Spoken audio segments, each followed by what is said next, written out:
পৃথিবীর ভিতরে সবচেয়ে উত্তম রিজিক হলো সুস্থ থাকা। পৃথিবীর ভিতরে সবচেয়ে উত্তম রিজিকের নাম সুস্থ থাকা। যদি আপনার মাঝে মাঝে মনে হয় আমার রব আমারে কি দিয়েছে, তাহলে আপনি ঢাকায় গিয়ে ঢাকা মেডিকেলে একটু ঘুরে দেখে আসেন।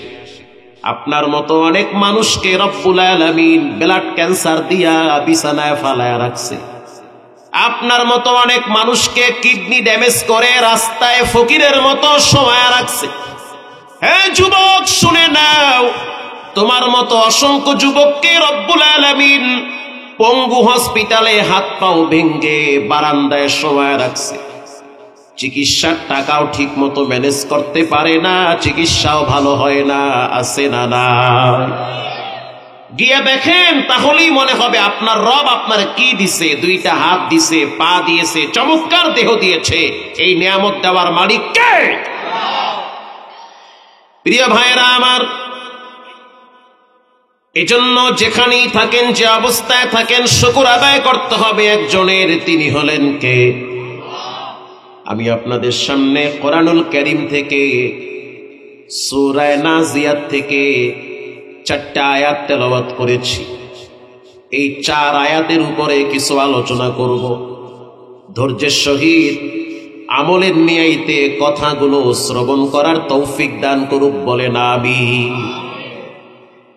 তাহলে জাহান্নামে যাবে তারা যারা প্রচন্ড হিংসুক। বলেন তারা কি? হিংসুক।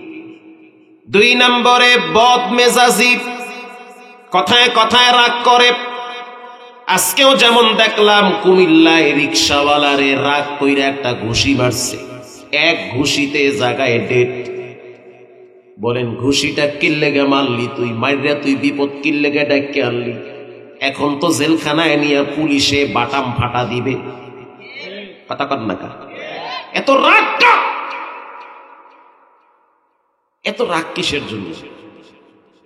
আল্লাহর রাসূল বলেন যারা প্রচন্ড বদমেজাজি। কিছু মানুষ আছে ঘরে রাগ দেখাইতে পারে না। ঘরে রাগ দেখাইলে বউ কয় ফিররে কবি কাটতে দেবো একটা। ঠিক না বে ঠিক? ছেলে মেয়েদের সাথে রাগ দেখাইলে কয় বেশি কথা কইলে বৃদ্ধাশ্রমে পাঠায় দেব। আমি আর মাই বোনেরা সব এক, তুমি কে দায় এখানে? জায়গায় মানে গোলা লয়ের জায়গায় সে, তার তখন পাওয়ারই থাকে না। চার দোকানে গিয়ে কয় চা দাও, তা গরম দেখাবি, চা ঠান্ডা খাবি। কথা কর না কা? কই রাগ দেখাই? ঘুরিয়ে ফুরিয়ে দেখে কুম্মে রাগ দেখান, ও ইমাম সাহেব যাইতে আছে, পাইছেই দেখাইছে। হুজুর কয়টা বাজে? আপনি করেন কি? হন আজান দেন না কেন? মাথা আপনার ঠিক আছে? কয়টা বাজে দেখেন তো? ও হাবায় বাজে 12টা, আজান দেবেন দিয়ে 1টায়। তার মানে 12টার সময় মাথা হ্যান হয়ে যায়। রাগ দেখাইবে কই জায়গা পায় না, ঘুরিয়ে ফিরে রাগ দেখাই গিয়ে মসজিদে। কথা কন না? জি। আল্লাহর রাসূল বলেন যারা প্রচন্ড বদমেজাজি, 19 থেকে 20 হয়ে গেলে ভাষার ব্যালেন্স হারিয়ে ফেলে, কথার ভিতরে কর্কশ, কথায় কথায় গালাগালি করে। 19 থেকে 20 হয়ে গেলে মা বাপ তুইলা গালি দেয়। আছে না নাই? আল্লাহর রাসূল বলেন সাবধান, তোমরা তোমাদের মা বাবারে গালি দিও না। মুআয ইবনে জাবাল বলে ইয়া নবী আল্লাহ, কোন সন্তান কি তার মায়ের গালি দিতে পারে? মায়ের পেটে লম্বা টাইম সন্তান থাকে, দুনিয়াতে আসার পর আবার ওই মা সন্তানের জন্য মেথরনির মতো পরিষ্কার করে খেতা। রাত জেগে জেগে পাখা দিয়া বাতাস করে গরমের দিন সন্তানরে ঘুম পাড়ায়। মা নিজে না খাইয়া সন্তানরে খাওয়ায়। এত কষ্ট যেই মা করে, কোন সন্তান কি সেই মাকে গালি দিতে পারে? রাসূল বলেন হ্যাঁ পারে। কেমনে পারে?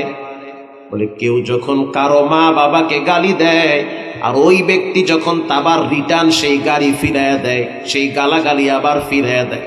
যেমন আমি আপনাকে গালি দিলাম মা বাপ তুলে, ফট করে আপনি আমার মা বাপ তুলে গালি দিলেন, আমি না দিলে তো আপনি দিতেন না। ঠিক না বেঠিক? অথবা আপনি আগে দিলেন, আমি আবার দিলাম।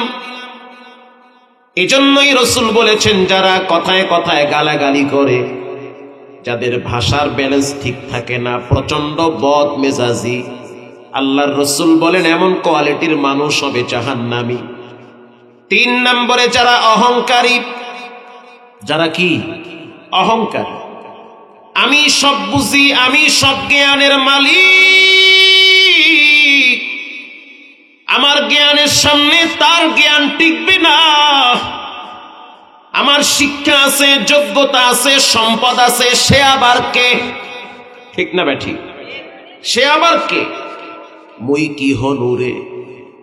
এই যে নিজেকে বড় ভাবা, এটা হলো অহংকারের আলামত। পৃথিবীর শ্রেষ্ঠ অহংকারী ব্যক্তির নাম হলো ইবলিস। আল্লাহ বলেন, হে ইবলিস, আদমরে সিজদা করো।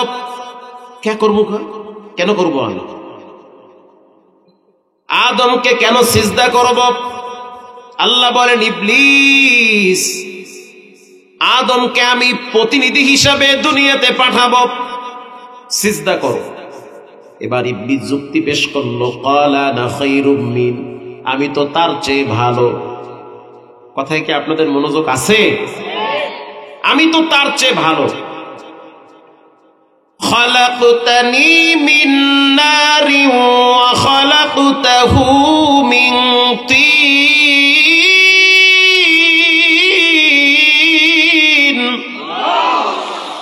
আল্লাহ আল্লাহ মিকুনাত লাইলু নাহার, আল্লাহ আল্লাহ মিকুনাত শামসু হাজার।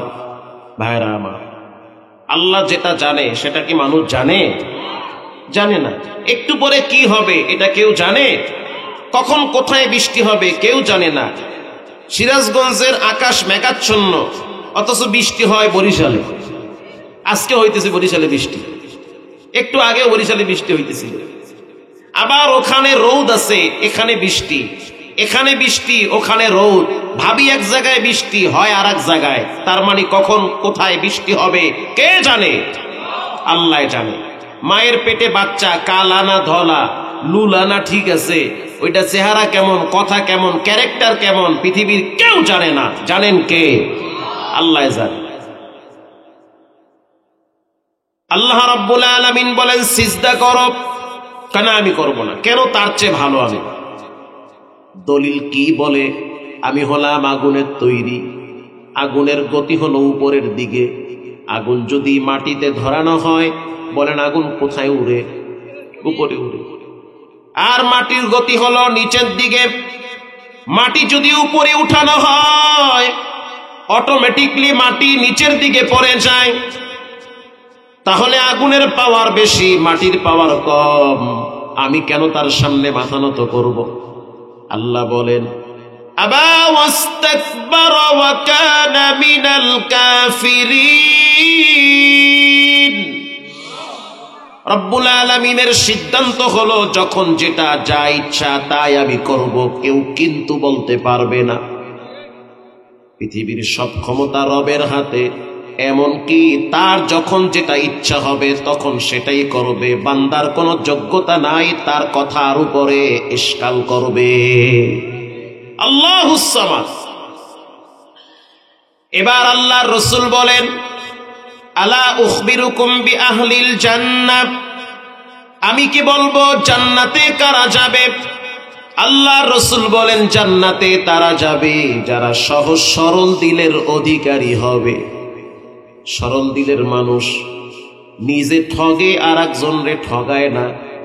কিছু মানুষ আছে বাদামের দোকানে গিয়া মাস্তানি দেখায়, 10 টাকার বাদাম কিনতে গিয়া 3 বন্ধু একসাথে হাত দিয়া টেস্ট করতে গিয়া আরো আধা পোয়া বাদাম ফাও খায়। কথা কর না কা? বাদাম দাও 10 টাকার, দিতে আসি মাপতে মাপতে 3 বন্ধু হাত কয়টা? 3 জনের হাত কয়টা? 6টা হাত। 6টা হাত দিয়ে দেখি তোমার বাদাম ঠিক আছে কিনা, ভালো আছে কিনা, খাই 2-1টা। বাদামের দোকান তো মনে করছে 1টা খাইবে, না হয় 2টাই খাইবে, 3 জনে না হয় 9টাই খাইবে, তো 9টা বাদাম কম নি, তো খাও। একজনের দ্বারা যদি খামো, হে কি কইতে পারে খাইও না? খাও, যেই কইছে খাও, বাস কোনো কথা নাই। 3 জনে মিললে হুমারে খাইতে আছে। 10 টাকার বাদাম খাইতে গিয়ে 30 টাকার বাদাম অর্ধেক খাইয়া লাইছে। কাঠটা খাইলে তুমি? কাঠটা খাইলা কেমনে? খাইলা কেন? খাইলা ইবাদত কবুল হওয়ার প্রথম শর্ত হলো দেহের ভিতরে হালাল রক্ত লাগবে। লা ইয়াদখুলুল জান্নাতা জাসাদুন গুযিয়া বিল হারাম। সিজদা কবুল হওয়ার প্রথম শর্ত হলো দেহটাকে পাক বানানো লাগবে। মানুষের জমিন ঠেল্লা খাইয়া দেহটারে সুন্দর বানায়া সিজদা দিবেন, কসম কবুল হবে না। আর একজনের হক নষ্ট করে মজা কইরা খায়া দেহটাকে রুষ্টপুষ্ট করবেন, বাইতুল্লাহ গিয়া লাব্বাইক বললেও লাভ হবে না। আল্লাহর রাসূল বলেন, মানিশতারা সাওবা ওয়ান আব্দুল্লাহ ইবনে উমর রাদিয়াল্লাহু তাআলা আনহু সামি'তু রাসূলুল্লাহ সাল্লাল্লাহু আলাইহি ওয়াসাল্লাম। কষ্ট হয় আপনাদের? মানিশতারা সাওবা বিআশারাতি দারাহিমা ফীহি দিরহামুন হারাম। কেউ যদি 10 দিরহাম দিয়ে একটা জামা বানায়, কয় দিরহাম? ধরেন বর্তমান যুগের ভাষায় 500 টাকা বা 1000 টাকা। কেউ যদি 1000 টাকা দিয়ে একটা জামা বানায়, ওই 1000 টাকার ভিতরে যদি একটা টাকা হারাম থাকে, পুরা জামাটাই হবে হারাম। হারাম। কেউ যদি 50 টাকা দিয়ে একটা গেঞ্জি কিনে, আর ওখানে যদি 1 টাকা হারাম থাকে, পুরা গেঞ্জিটাই হবে হারাম। ওই হারাম গেঞ্জি গায়ে দিয়া মসজিদে গিয়া দোয়া করিয়া কান্দা কাটটা কোনো লাভ নাই।